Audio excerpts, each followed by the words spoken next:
नमस्कार विद्यार्थी मित्रांनो, मी धवल कांतीलाल रंगारकर इव्हॉल्व करिअर अकॅडमीमध्ये आपलं सर्वांचं सहर्ष स्वागत करतो.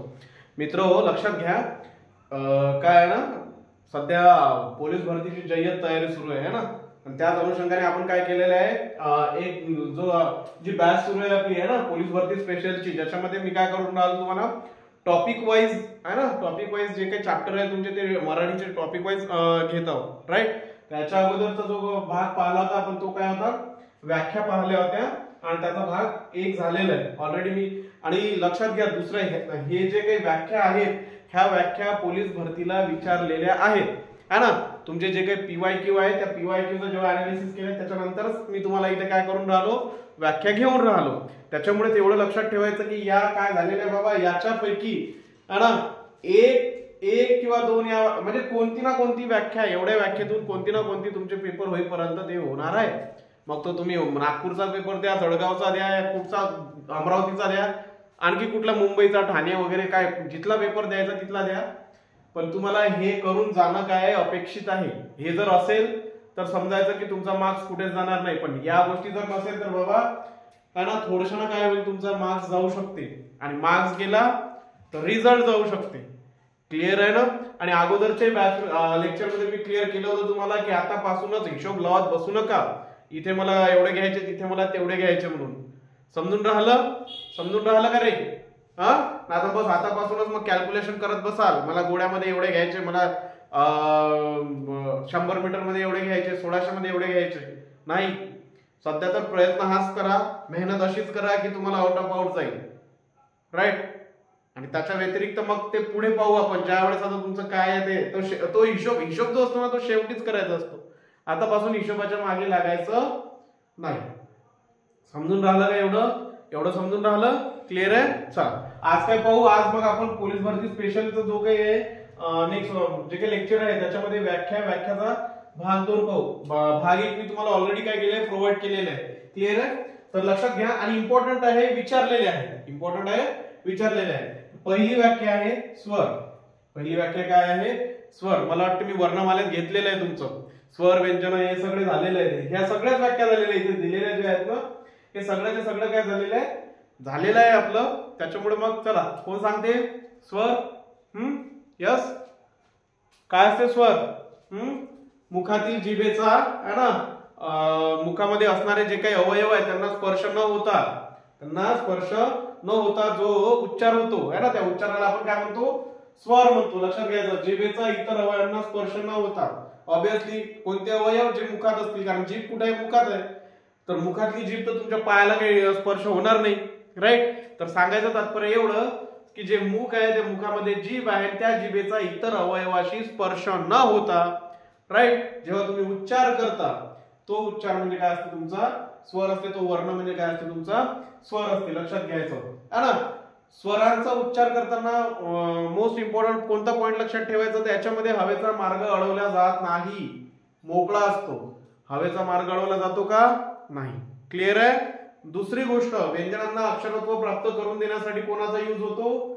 स्वरांचा यूज केला जातो. व्यंजनांना अक्षरत्व प्राप्त करून देण्यासाठी कोणाचा यूज केला जातो? स्वरांचा यूज केला जातो. क्लिअर आहे. तर लक्षात घ्यायचं, ज्यावेळी तुम्हाला स्वरांची व्याख्या विचारेल तर त्यावेळी तुम्हाला काय सांगायचंय? तिथे दिलेलंच असते, ऑप्शनच टिक करायचं असते. जिभेचा इतर अवयवांना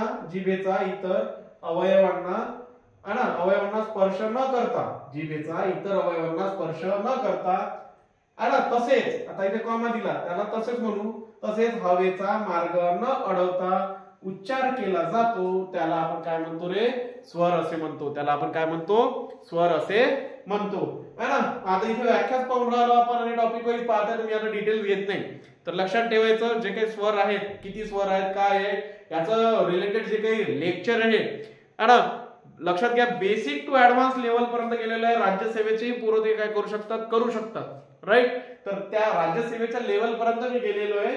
तर एकदा तरी काय करा, ते लेक्चर पाहून घ्या. जर नसल पाहलं तर काहीच हरकत नाही, पण नसल पाहिलं तर एकदा तरी पहा रे बाबांनो, है ना.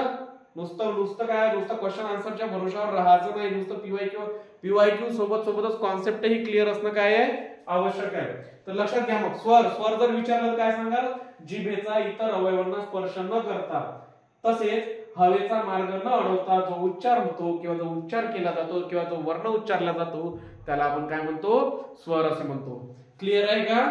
स्वर क्लिअर आहे इथपर्यंत. याच्यानंतर लक्षात राहील, लक्षात ठेवावंच लागेल रे बाबा, लक्षात ठेवावं लागेल. हा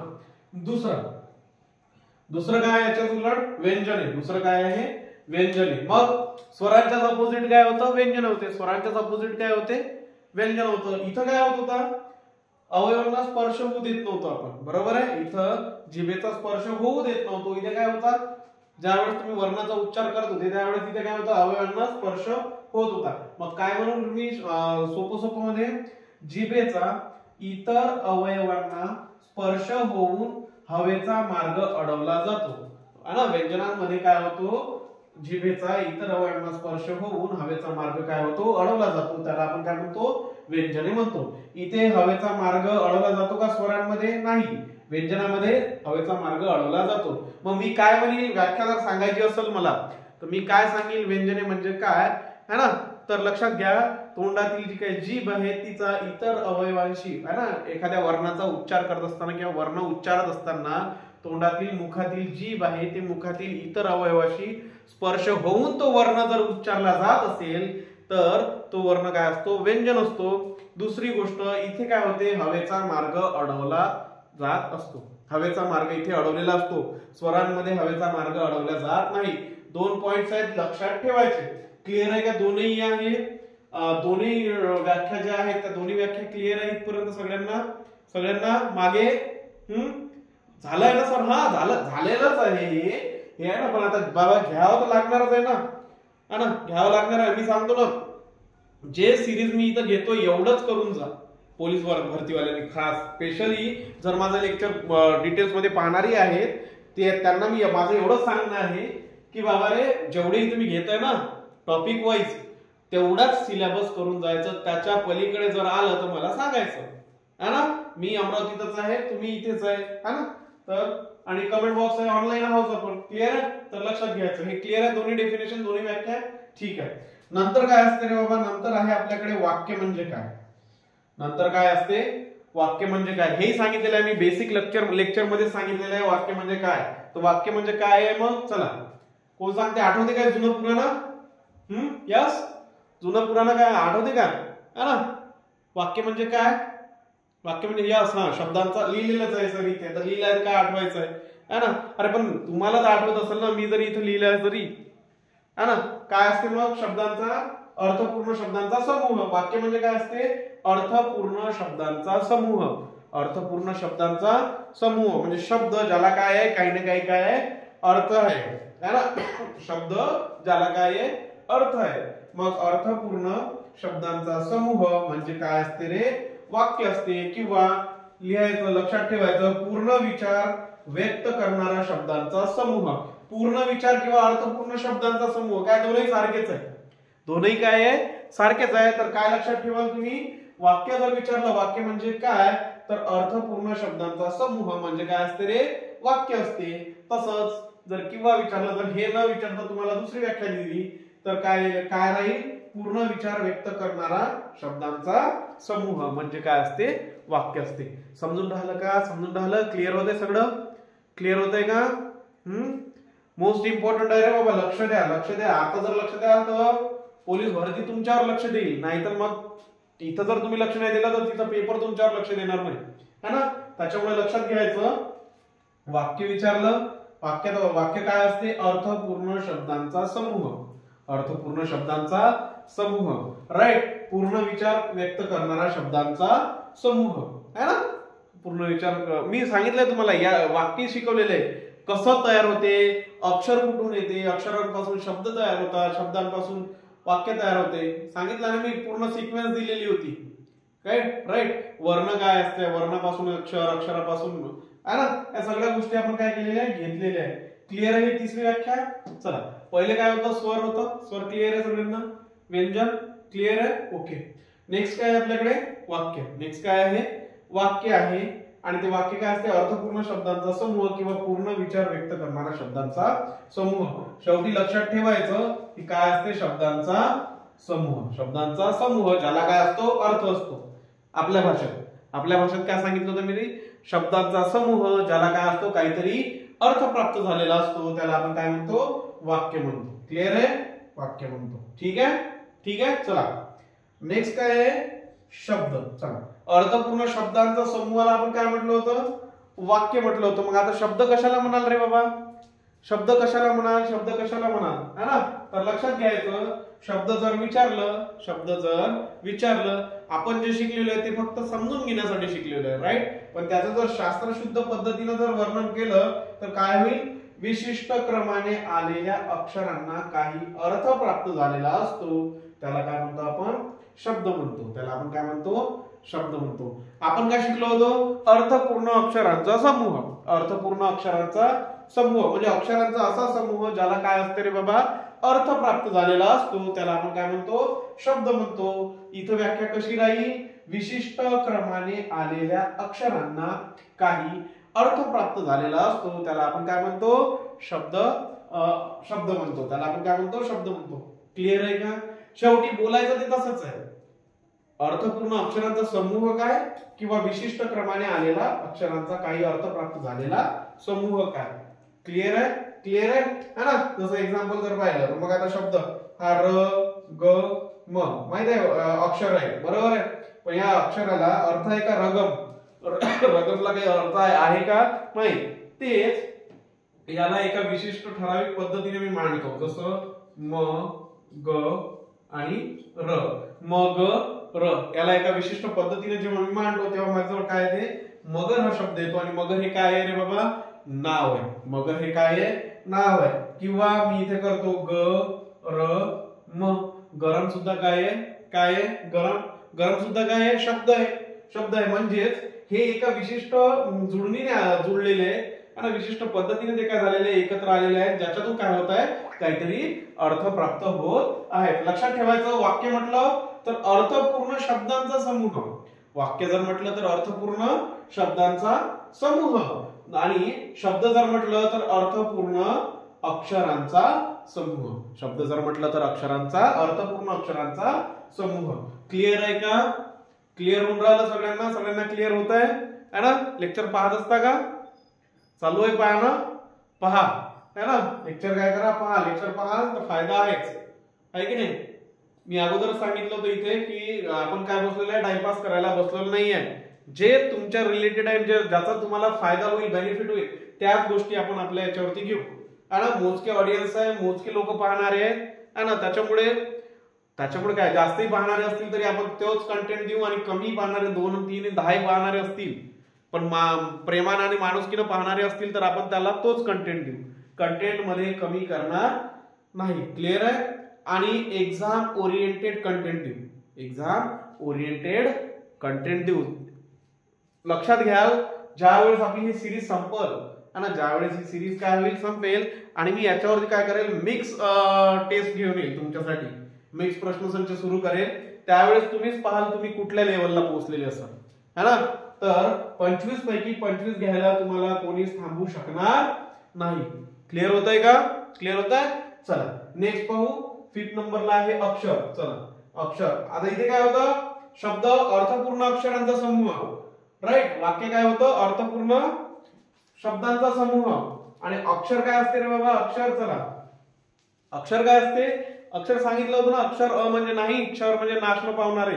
अ म्हणजे नाही क्षर म्हणजे नाश न पावणारे ज्यांचा नाश कधीच होत नाही असे है ना. क्षर म्हणजे नाश पावणारे आणि हे म्हणजे अ म्हणजे नाही म्हणजे नाश न पावणारे. अक्षर म्हणजे काय होते नाश न पावणार है ना. आणि बेसिकली अक्षर काय असतात खुणा असतात. खुणा असतात. तर लक्षात ठेवा जर तुम्हाला व्याख्या विचारली अक्षराबद्दल जर तुम्हाला काही विचारलं तर काय विचारू शकते तर लक्षात घ्यायचं ध्वनीच्या पूर्ण उच्चारित खुणा म्हणजे काय होय अक्षर होय. लक्षात राहील ध्वनीच्या पूर्ण उच्चारित खुणा म्हणजे काय होय रे भाऊ अक्षर होय. इथपर्यंत क्लिअर आहे का. क्लिअर आहे. चला नेक्स्ट पाहायचं अक्षर क्लिअर आहे ना. मग अक्षर काय होत नाही नाश पावत नाही आणि नाश न पावणारे असतात आणि ध्वनीच्या पूर्ण उच्चारित खुणा म्हणजेच काय असतात अक्षर असतात. ध्वनीच्या पूर्ण उच्चारित खुणा म्हणजे काय असते अक्षर असते. क्लिअर आहे का इथपर्यंत? इथपर्यंत क्लिअर आहे? सगळ्यांना क्लिअर आहे? काही कोणाला प्रॉब्लेम आहे का? प्रॉब्लेम आहे ना? पुन्हा तेच सांगतोय, हा प्रश्नसंच किंवा ही व्याख्याचा सेकंड पार्ट आहे. जर काही प्रॉब्लेम असेल, हे सगळंच्या सगळं मी तुम्हाला काय केलेलं आहे, शिकवलेलं आहे, व्यवस्थितरित्या घेतलेलं आहे. मराठीमध्ये युट्यूबवर पाहाल तुम्ही तर 20 मिनिटाच्या वरती लेक्चर घेतलेले नाही आहेत कोणी, आणि त्यांना 10-10 लाखापर्यंत व्ह्यूज आहेत. राईट? आता ते कोणत्या पद्धतीने घेतले तुम्हाला चांगलं माहिती आहे ना. डायरेक्ट जे आहे ते सांगितलं मी इथे. प्रत्येक वर्ड अँड वर्ड, शब्द काय केलेलं आहे, एक्सप्लेन केलेलं आहे. माझं लेक्चर तुम्हाला अर्ध्या तासाचं कोणतंच सापडणार नाही. राईट? सगळेचे सगळे लेक्चर तुम्हाला 45 मिनिटाच्या वरतीच सापडेल. मोस्ट ऑफ द लेक्चर तुम्हाला 60 मिनिटापर्यंत सापडतील. का? कारण मी त्याच्यात एक्सप्लेन तेवढं केलेलं आहे. राईट? तर लक्षात घ्यायचं. मग हे अक्षर वगैरे हे याच्यावरती आपण क्लास घेतलेला आहे, याला मी एक्सप्लेन केलेलं आहे. ठीक आहे? मग काय होते इथे अक्षर? ध्वनीच्या पूर्ण उच्चारित खुणा म्हणजे काय होय रे? अक्षर होय. क्लिअर आहे? चला, मग ध्वनीच्या पूर्ण उच्चारित खुणा म्हणजे अक्षर होय, तर मग ध्वनी म्हणजे काय सर? मग ध्वनी म्हणजे काय आहे ना. नेक्स्ट व्याख्या काय आहे त्याचीच आहे, ध्वनीची. ध्वनीच्या पूर्ण उच्चारित खुणेला आपण काय म्हटलेलं आहे? अक्षर म्हटलेलं आहे. तर मग सर ध्वनी म्हणजे काय? तर लक्षात घ्यायचं, ध्वनी म्हणजे काय? तर निसर्गातील कोणताही आवाज.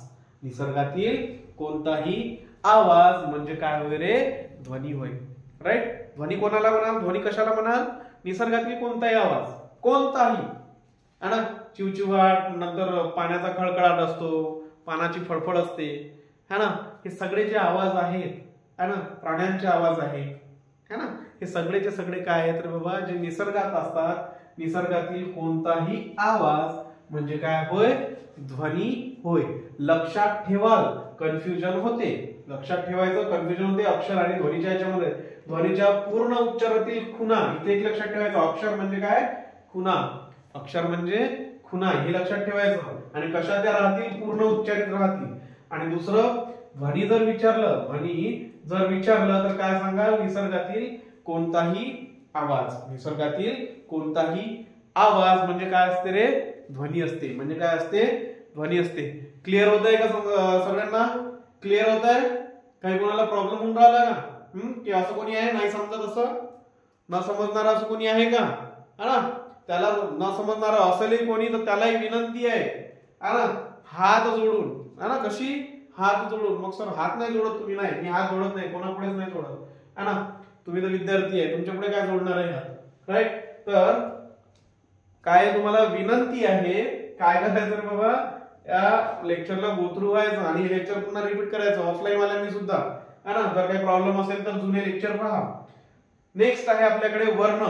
नेक्स्ट काय आहे? वर्ण. चला, वर्ण काय असतात हे इम्पॉर्टंट आहे, विचारलेली आहे 10दा है ना. एका वर्षात म्हणजे जे काही तुमचे एक्झाम झाले होते ते 2-3 ठिकाणी विचारलेली व्याख्या आहे. वर्ण. वर्ण म्हणजे काय? वर्ण म्हणजे काय असतात? काय सांगता वर्ण म्हणजे? है ना, भाषेत वापरले जाणारे मूळ ध्वनी. भाषेत वापरले जाणारे जे मूळ ध्वनी असतात. मूळ ध्वनीच आहे ना, जे आपण यूज करतो है ना.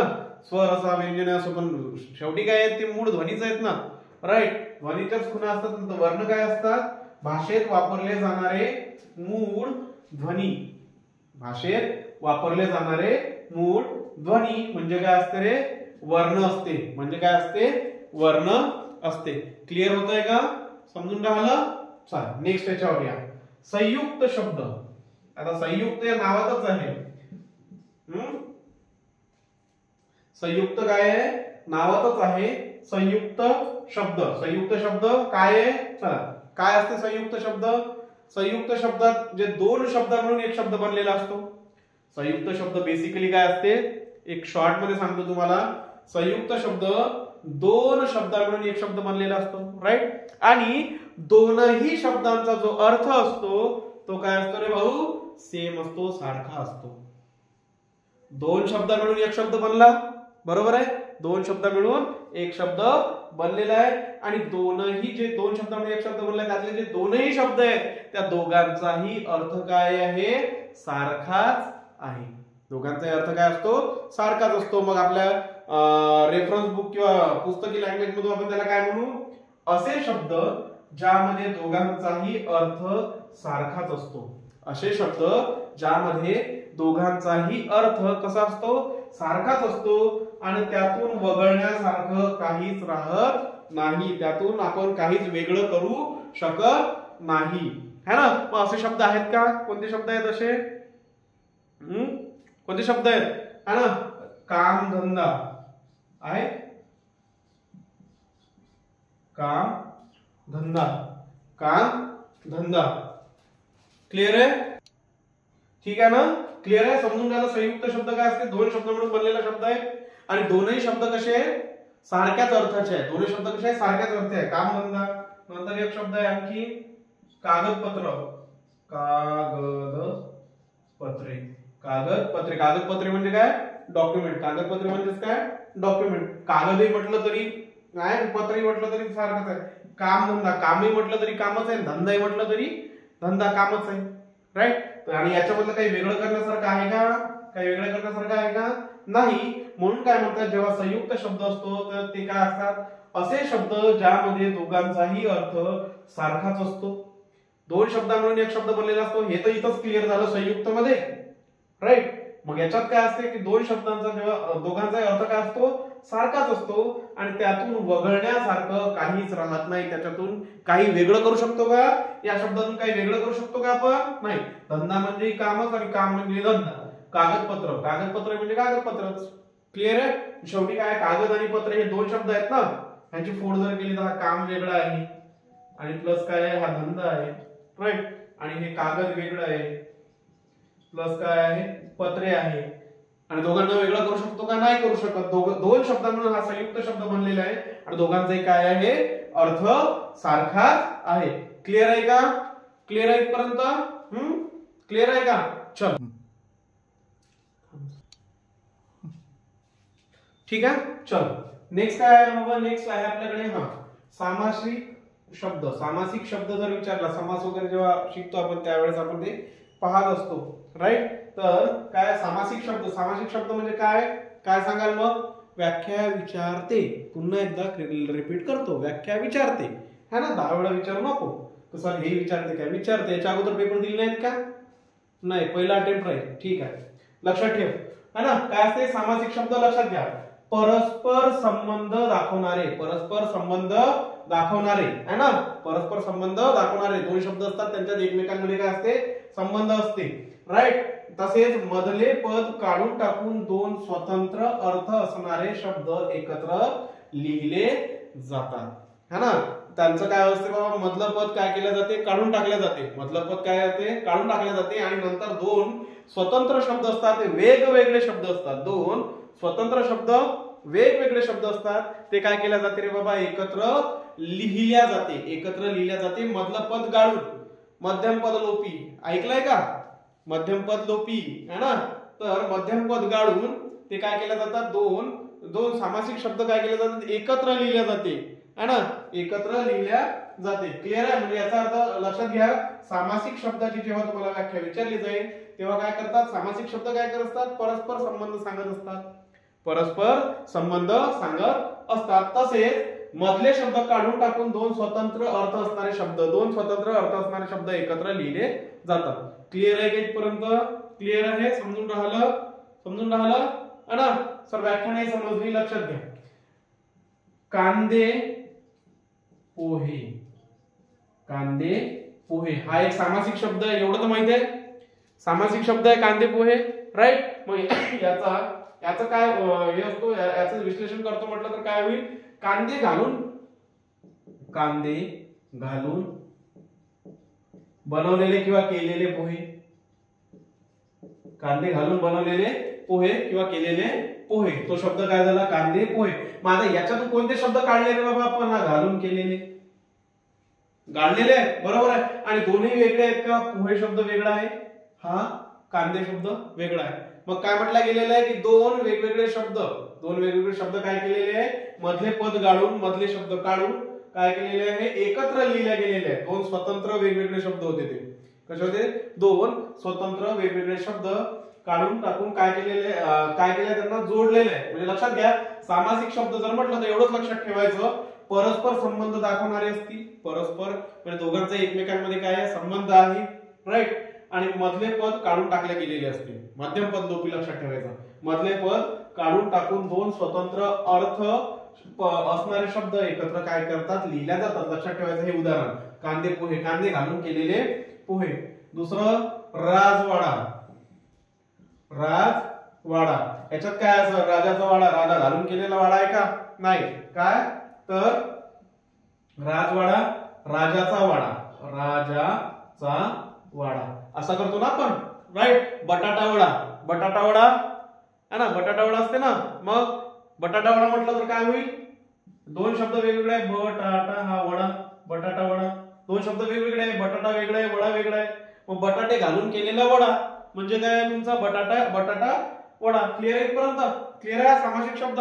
मग लक्षात ठेवायचं परस्पर संबंध दाखवणारे तसेच मधले शब्द काढून टाकून दोन स्वतंत्र अर्थ असणारे शब्द एकत्र काय केले जातात रे भाऊ?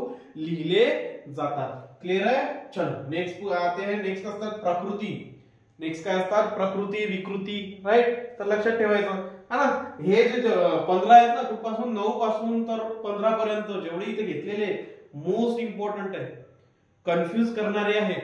कोणती व्याख्या आपण कुठे लावतो है ना पेपरच्या वेळी, कारण पेपरच्या वेळी माहित नाही का तुम्हाला एक्स्ट्रा माइंड काम करत असते आपला, जो काही कामाचा नसतो. प्रकृती, प्रकृती म्हणजे काय असते रे बाबा? शब्दांचं मूळ रूप. कोणताही शब्द त्याचा काय आहे? मूळ रूप. जसं क्रियापदाचं मूळ रूप म्हटलं तर काय असते? धातू. क्रियापदाचं मूळ रूप काय असते? धातू असते. तसंच जी प्रकृती म्हणतात, प्रकृती असतात. शब्दांची प्रकृती जर विचारली तर शब्दांचं जे मूळ रूप असते, शब्दांचं मूळ रूप असते त्याला आपण काय म्हणतो? मूळ रूप काय म्हणतो? त्याला प्रकृती असे म्हणतो. त्या शब्दाची प्रकृती म्हणतो. उदाहरण लक्षात ठेवायचं झाड, उदाहरण लक्षात ठेवायचं झाड.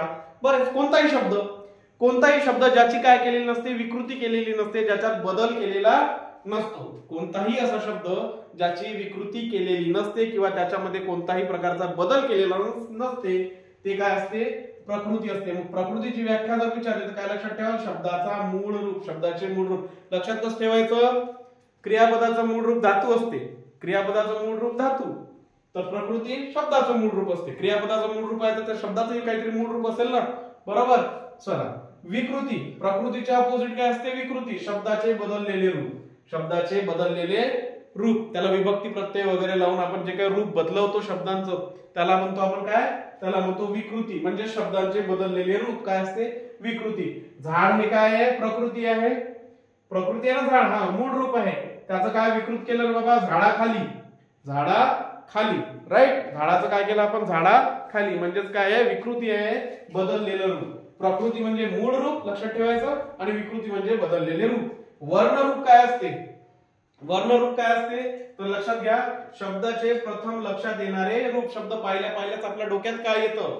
शब्द पाहिल्या पाहिल्याच आपल्या डोक्यात जे गोष्ट येत असेल ते रूप म्हणजे काय असते रे बाबा?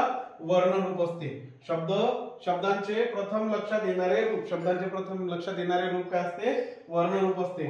नेक्स्ट पाहू. नेक्स्ट आहे विलोमपद. म्हणजे काय? विलोमपद म्हणजे काय? शब्दांचा क्रम बदलला तरी अर्थ बदलत नाही. विलोम पदामध्ये काय असते? शब्दांचा क्रम बदलला तरी अर्थ बदलत नाही. शब्दांचा क्रम बदलला तरी अर्थ बदलत नाही. त्याला आपण काय म्हणतो? विलोम पद म्हणतो. विलोम पद म्हणतो. काय? शब्दांचा क्रम बदलला तरी त्याचा काय होत नाही? अर्थ बदलत नाही. त्याला आपण विलोम पद म्हणतो. नाही समजलं सर तर बाई भाजी घ्या, बाई भाजी घ्या. हे सेंटेन्स आहे, हे वाक्य आपल्याकडे. काय म्हटलं मी? शब्दांचा क्रम बदलला तरी अर्थ बदलत नाही. बाई भाजी घ्या. आता यालाच मी असं लिहू शकतो का? घ्या भाजी बाई लिहू शकतो का? बाई भाजी घ्या म्हटल्यावर ती भाजीच घेईल आणि इथं घ्या भाजी बाई असं म्हटल्यावर काय होईल? भाजीच घेईल. बरोबर आहे. नंतर असे होऊ शकते हे भाजी घ्या बाई, भाजी घ्या बाई. बरोबर आहे. बदललेलं नाही, प्रत्येकाचा शब्दांचा क्रम बदललाय, कुठला कुठे कुठला कुठे, पण अर्थ बदलला का रे बाबा त्या सेंटेन्सचा? नाही. याच्यावर मला एक गोष्ट आठवते, निळू फुलेंची आहे ना, निळू फुलेंचा एक डायलॉग आहे, फेमस डायलॉग आहे, बाई वाड्यावर या, है ना, बाई वाड्यावर या. असं ते त्यांच्या शैलीत जे म्हणतात ती शैली खूप वेगळी आहे ना, त्या शैली ते त्यांना जमतंय, राईट है ना. निळू फुले महान व्यक्तिमत्व आहे ना. तर लक्षात घ्या, ते जे होतं बाई वाड्यावर या है ना, किंवा या बाई वाड्यावर है ना, तर लक्षात घ्या फक्त समजायसाठी रे बाबा, हा नाही तर बस है ना, अर्थाचा अनर्थ करू नका.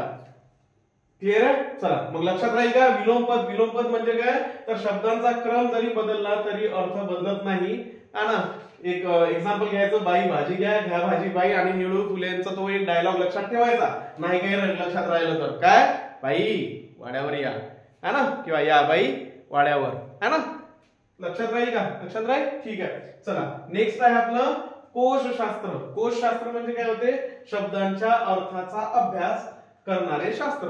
शब्दांचा जो काही अर्थ असतो त्याचा अभ्यास करणार जे शास्त्र असते त्याला आपण काय म्हणतो, कोशशास्त्र म्हणतो. त्याला आपण काय म्हणतो, कोशशास्त्र म्हणतो. इथपर्यंत क्लिअर आहे का रे सगळ्यांना.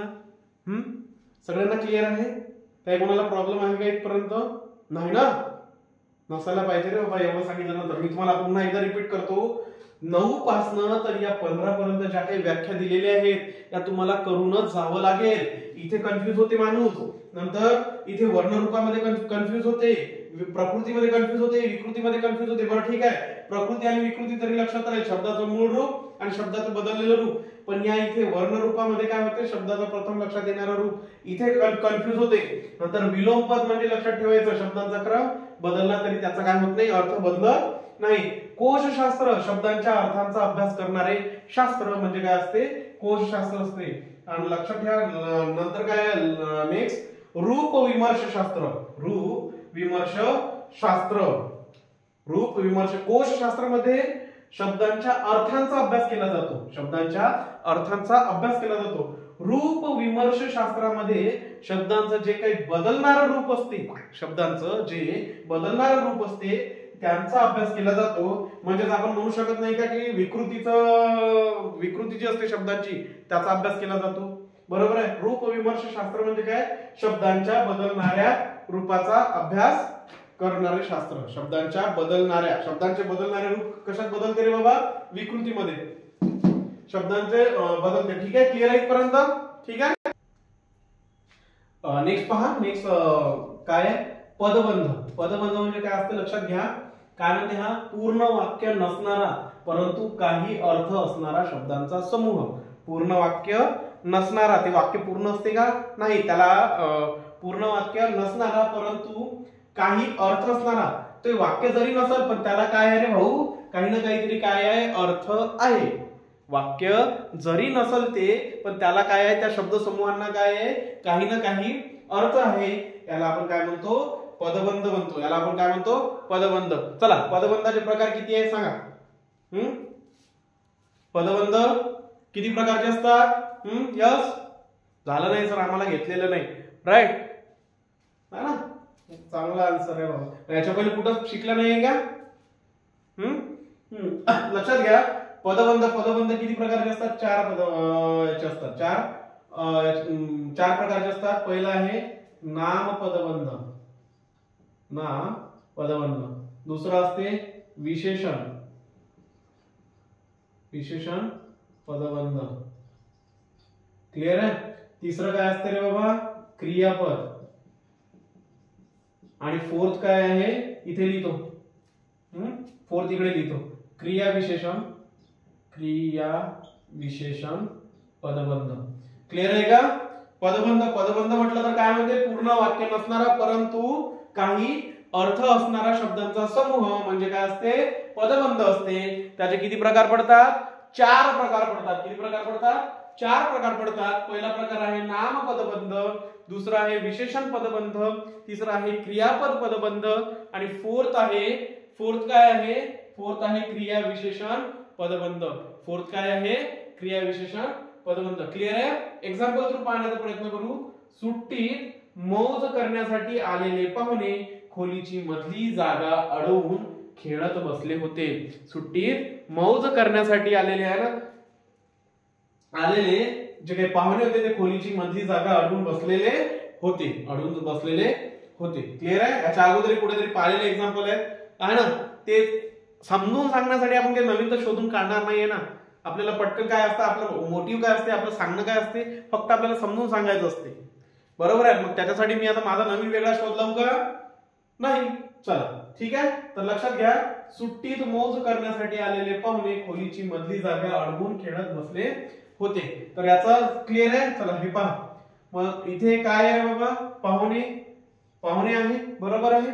या पाहुण्यांबद्दल विशेष इन्फॉर्मेशन काय, जास्त जी इन्फॉर्मेशन काय प्रोव्हाइड केलेली आहे इथे, सुट्टीत ते कसे होते पाहुणे, सुट्टीत मौज करण्यासाठी आलेले पाहुणे होते, सुट्टीत मौज करण्यासाठी आलेले पाहुणे होते. लक्षात घ्या, हे जे इथपर्यंत काय आहे, समूह आहे ना, हे जे वाक्य आहे ना, सुट्टीत मौज करण्यासाठी आलेले. आता इथपर्यंत जर म्हटलं तर याला काही मिनिंग आहे का, काही अर्थ आहे का? नाही, त्याला काही अर्थ आहे का? नाही. पण जेव्हा मी त्याला पाहुणे लावतो, तर मग हे पाहुणे लावल्यानंतर त्याचा अर्थ कम्प्लीट होतो ना. म्हणजे आणि पाहुणे काय आहे, नाम आहे. पाहुणे काय आहे, नाम आहे ना, नाव आहे ना पाहुणे, है ना. तर लक्षात घ्या, याला म्हणतो हे पाहुण्याबद्दल विशेष माहिती सांगत आहे, म्हणजेच हे काय झालं, विशेषण. हे काय झालं, विशेषण पदबंध. विशेषण पदबंध. क्लिअर आहे, क्लिअर आहे, क्लिअर आहे इथपर्यंत सगळ्यांना, है ना. काही प्रॉब्लेम आहे का? नाही ना. चलो नेक्स्ट पहा. मग आता हा काय रे बाबा, नाम आहे. तर जसं या सेंटेन्स मध्ये मी काय जोडतो, नाम, आपलं पाहुणे जोडतो. लक्षात घ्या, लक्षात घ्या, कुठे पहा, सुट्टीत मौज करण्यासाठी आलेले पर्यंत काय आहे तुमचं, विशेषण पदबंध आहे, राईट. ना पदबंधाचं व्याख्या लक्षात ठेवायचं, पूर्ण वाक्य नसणारा परंतु काही अर्थ असणारा शब्दांचा समूह आहे, याला अर्थ आहे, राईट. पण याला जेव्हा मी काय जोडतो रे बाबा, पाहुणे जोडतो, म्हणजे हा आता याच्यासोबत आणखी हा काय झाला, ऍड झाला, तेव्हा हा काय बनतो, नाम पदबंध. नाम पदबंध. इथपर्यंत क्लिअर आहे, इथपर्यंत क्लिअर आहे, ठीक आहे. चला, खोलीची मधली जागा अडवून, खोलीची मधली जागा अडवून काय करत होते, खेळत होते. खेळणे काय आहे, खेळणे काय आहे, क्रियापद आहे. खेळणे काय आहे, क्रियापद आहे. आणि ही जी लाईन प्रोव्हाइड केलेली आहे, ही जी इन्फॉर्मेशन प्रोव्हाइड केली आहे, तो कोणाला रिलेटेड केलेली आहे, खेळणेला. खेळणेला, बरोबर आहे. खेळणे क्रियापद आहे, म्हणजे मग क्रियापदाबद्दल जास्तची माहिती पुरवणारा शब्द काय असतो, क्रियाविशेषण असते. ते काय असते, क्रियाविशेषण असते. क्रियाविशेषण असते, बरोबर आहे ना. क्रियाविशेषण काय सांगते, क्रिया कधी, केव्हा, कुठे, कशी घडली, बरोबर आहे. क्रिया कधी, केव्हा, कधी आणि केव्हा सारखंच आहे, केव्हा, कोठे, कशी, केव्हा, कोठे, कशी घडली, है ना. ह्या सांगते ना, केव्हा, कसे आणि कोठे घडली. क्रियाविशेषण काय सांगते, की जी क्रिया आहे ती केव्हा, कोठे आणि कशी घडली, राईट. हे सांगत आहे ना. मग इथे तो सांगत आहे, खोलीची मधली जागा अडवून बसलेला होता तो, राईट. म्हणजेच हा एक काय बनते, क्रियाविशेषण पदबंध. क्रियाविशेषण का, कारण त्याने क्रियापदाबद्दल काय केली, एक्स्ट्रा इन्फॉर्मेशन प्रोव्हाइड केली. इथपर्यंत क्लिअर आहे का? क्लिअर आहे सगळ्यांना, लक्षात राहील. पदबंध, पदबंध पूर्ण वाक्य नसणारा परंतु काही अर्थ असणारा शब्द आहे ना, शब्दांचा समूह. नंतर पदबंधांचे प्रकार लक्षात ठेवायचं, नाम पदबंध, विशेषण पदबंध, क्रियापद आणि क्रियाविशेषण पदबंध. नंतर हे एक्झाम्पल हे सेम ठेवलं तरी चालते. सुट्टीत मौज करण्यासाठी आलेले पाहुणे खोलीची मधली जागा अडवून खेळत बसले होते. सुट्टीत मौज करण्यासाठी आलेले पर्यंत विशेषण पदबंध असते, राईट. जसं मी त्याला पाहुणे जोडतो तर ते नाम पदबंध बनते. आणि खोलीत मधली जागा अडवून बसलेली आहे ना, केव्हा, कोठे, कशी, है ना, हे काय करतात, क्रियाविशेषण बद्दल सांगतात, तर ते काय बनते, क्रियाविशेषण पदबंध बनते. इथपर्यंत क्लिअर आहे. चला, शेवटचा क्वेश्चन आहे, शेवटची व्याख्या आहे, वाक्यशास्त्र विचार म्हणजे काय. वाक्यशास्त्र विचार लक्षात घ्या. एका शब्दात सांगायचं असल्यास जे अनालिसिस करतो आपण, अनालिसिस करतो ना, तर ते अनालिसिस करण्यालाच आपण काय म्हणतो, वाक्यशास्त्र विचार. वाक्यशास्त्र विचार लिहायचं, अनालिसिस. वाक्यशास्त्र विचार म्हणजे काय असते, अनालिसिस असते. त्यालाच मराठीमध्ये आपण काय म्हणतो, पुनरावलोकन करणे. क्लिअर आहे का रे भाऊ? इथपर्यंत सगळ्यांना क्लिअर आहे? या सगळ्याच्या सगळ्या हे बघा, पार्ट 1 मी तुम्हाला अगोदर दिलेला आहे, हा पार्ट 2 आहे.